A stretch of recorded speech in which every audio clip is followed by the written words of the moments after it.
Falei sobre poluição física, poluição química, poluição biológica. Agora, poluição biológica, gente, está relacionada com a proliferação descontrolada, a proliferação exagerada de seres vivos.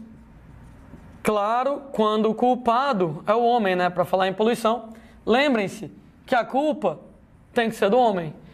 Situação, inclusive, onde eu tenho aquelas pragas, de alguma maneira, né, pela introdução de uma espécie exótica no ecossistema, ou, por exemplo, devido lá a desmatamento, onde a culpa é do homem, eu posso, de uma certa maneira, colocar como sendo um episódio de poluição biológica, né? Ou seja, uma alteração desfavorável do meio por ação do homem, levando lá a proliferação desordenada de seres vivos.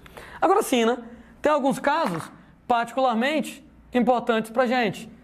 É o que acontece em relação à eutrofização, quando o aumento da quantidade de NPK nos ecossistemas leva à floração das águas, né?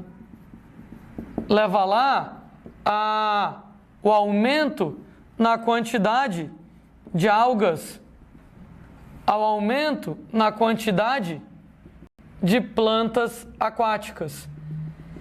Estava comentando que a eutrofização pode levar ao aumento da quantidade de plantas aquáticas, como o aguapé, o aumento de algas, como cianobactérias, estava comentando, que podem inclusive liberar substâncias tóxicas, mas a floração das águas, ela pode levar também a episódios como a já discutida com vocês, maré vermelha. Ora, uma vez que aumenta a disponibilidade de nutrientes, né, que algas proliferam, se particularmente é a proliferação de algas unicelulares do grupo das dinoflagelados, também chamadas de pirrófitas, pirro, fogo, as algas de fogo, problemas extras, né? Além delas deixarem a água vermelha, vermelha, moçada, cor de sangue, vermelho, cor de telha, daí o nome maré vermelha, ou piro, algas de fogo, uma referência ao vermelho. O problema é que elas vão liberar neurotoxinas que afetam animais vertebrados. De maneira geral, né? Pode ser peixe, pode ser ave, pode ser mamífero, podendo levar à parada respiratória. Inclusive, viu, gente? Quando você tem esses episódios de maré vermelha, a gente pode afetar não apenas peixes e aves, como inclusive o homem pode ser afetado. Pode acontecer em água doce ou em água salgada. Se o homem ingerir água, ele também pode acabar se contaminando com essa situação. Apesar de ser mais raro, problemas com humanos, né? Normalmente, peixes e aves, né, que são animais de corpo menor, então a toxina vai estar mais concentrada no corpo deles, o risco de eles terem problema, claro, vai ser bem mais alto. Um interessante indicador de poluição biológica, no caso de algas, é o teor de oxigênio. Que a tendência é o teor de oxigênio dar uma subida. Daí quando você vai lá e analisa o teor de oxigênio em função do tempo.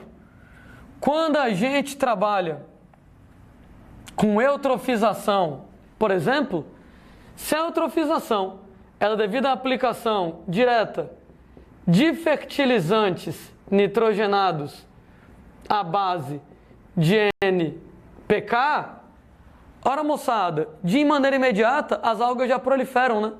No que aumenta NPK, as algas proliferam, e no que você tem o aumento na quantidade de algas, o teor de oxigênio, a princípio, vai subir.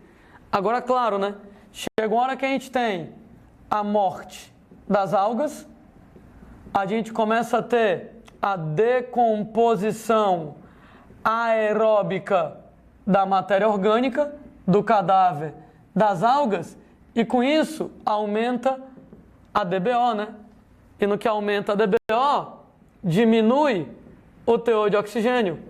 Então chega uma hora que o teor de oxigênio vai começar a cair. Então, analisando o teor de oxigênio em função do tempo, cara, quando você tem eutrofização por fertilizantes nitrogenados, as algas aumentam de modo direto e algas fazem fotossíntese, né? No que as algas aumentam, fazem fotossíntese, o oxigênio sobe até que as algas elas morram, comece a haver a decomposição aeróbica, aumenta o DBO, aí o teor de oxigênio começará a diminuir. Já que eu coloquei esse gráfico, a gente coloca um outro gráfico aqui do lado para comparar. Mesmo esquema, o teor de oxigênio em função do tempo. Entretanto, quando eu tenho eutrofização através de petróleo, através, por exemplo, moçada, de esgoto doméstico, e aí é diferente, né? Porque petróleo, esgoto doméstico, eles são matéria orgânica, então eles vão ser decompostos.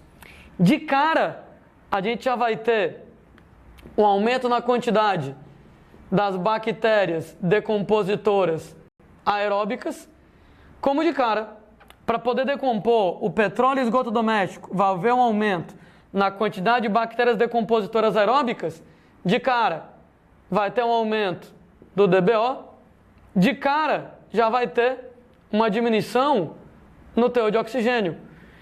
Então, nesse caso, você não vai ter esse aumento de oxigênio, que esse aumento de oxigênio é devido à proliferação de algas, para só depois o oxigênio cair? Não, né?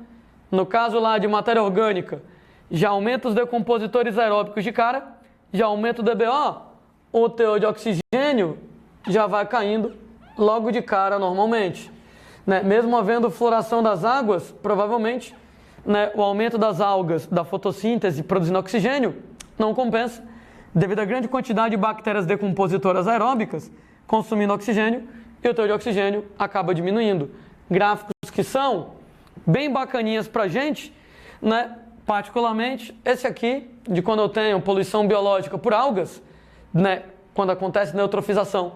Poluição biológica por algas em geral, algas, cianobactérias ou mesmo plantas, né? Você vai ter que o oxigênio sobe antes de ele começar a cair.